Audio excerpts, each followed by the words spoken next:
Okay, in the next couple videos that we're going to be putting out, I am going to be answering all sorts of questions that you guys have asked over the last year. Some of them within the last couple days, weeks, some of them within the last year. I'm sorry it took so long to answer them, but we want to answer them. However, this first question is more in depth and it has a lot of people ask. So this video is specifically going to answer whether or not kids get the wrong age and gender boxes. So that's the question that I'm answering. Lots of you have asked it. The way it was asked in this specific question is from Joy Rob, and she said, if I may, have you ever heard the rumor that boxes go to the wrong age group or gender? It's not a rumor. Yes, it happens, and it could happen for various reasons. Obviously, we try to make sure this doesn't happen. Here's a few reasons that it might, though. One might be that the box is incorrectly marked. So that would be a sender error. They mark that it's for a 2 to 4 girl, but it actually has stuff for a 10 to 14-year-old boy. You can tell by the size of clothing, by the style of clothing, by the style of toys. So sometimes it's just marked incorrectly. If that happens, we always hope that we see it and can make a swap before that child takes that box home. So it might be a sender error. It might also be our error, and we try to make sure this doesn't happen. Sometimes there's a language barrier for the person that's handing out the gifts, and they might read it wrong. Yes, Samaritans does a great job, and they have the little boy picture and the little girl picture. However, sometimes an error might happen because of the speed of how fast we're trying to hand out the boxes, because of the person that's reading it. Maybe they got confused and read it wrong. That might happen. So could be our error on our side, just reading it wrong or giving it wrong. Another thing that might happen is we request boxes, and we try to do our very best as pastors, leaders of churches or of projects here. We request them, and we try to make sure that we request the right number for each age group and gender. However, if more kids come in a specific age group, we want them to get a gift, and so we might have to repurpose the next closest age group to make sure that every child goes home with a gift.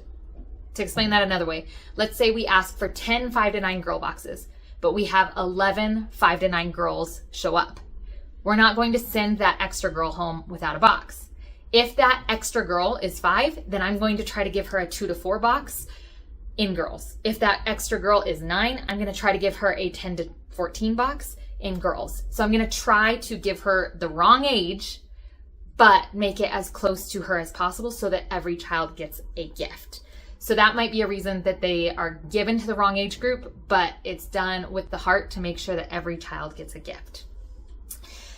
The second part to this question is, do most of the children receive boxes? The goal is for every child to receive a box. The challenge is that we have to ask for the boxes ahead of time, and we never know exactly how many kids are going to show up to a party. So our goal is to always ask for more boxes than we need so that we don't have a child that doesn't get a gift, or so that we don't have to turn away a child.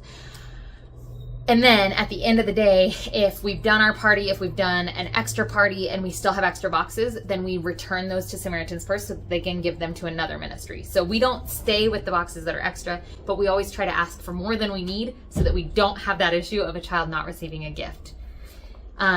She added a comment here. I've heard stories about there being a shortage of boxes, that children being turned away. I'm sure Samaritans does their best. Again, this is more on the shoulders of the pastors and leaders who ask for the boxes than it is on Samaritans. We have to know our demographic. We have to know our neighborhood. We have to know how we're inviting, to try to know as close as possible how many kids of each age and each gender are going to show up. We, for instance, have mostly boys in our ministry. I don't know why the neighborhood we serve in has mostly boys, but it has mostly boys. And so we always need more boy boxes than we do girl boxes. However, Samaritans in the past, we don't know this year because we haven't asked for them yet, but in the past, Samaritans has required us to ask for the same number of gifts for boys as for girls. So if we ask for 15 boy 10 to 14, we have to ask for 15 girl 10 to 14.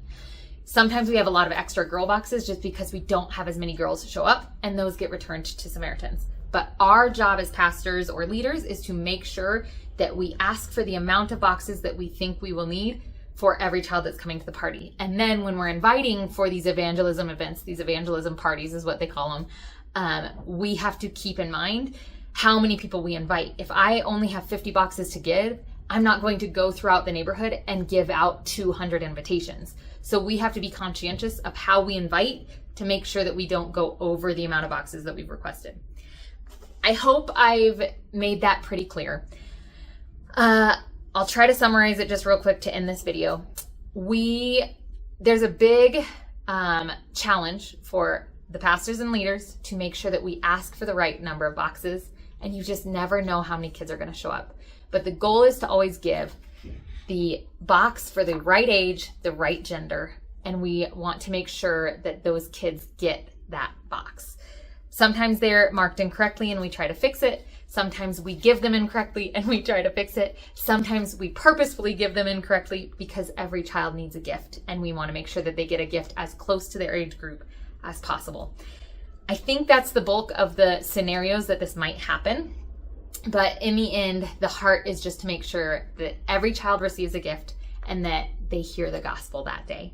If you have any more questions, whether it's related to this specific question or other questions about OCC, ask them. We're going to try to make sure that the next couple videos are answering your questions. I know we're in Operation Christmas Child season, and so we want to answer as many questions as we can for you guys. We love you, and we will see you on the next video.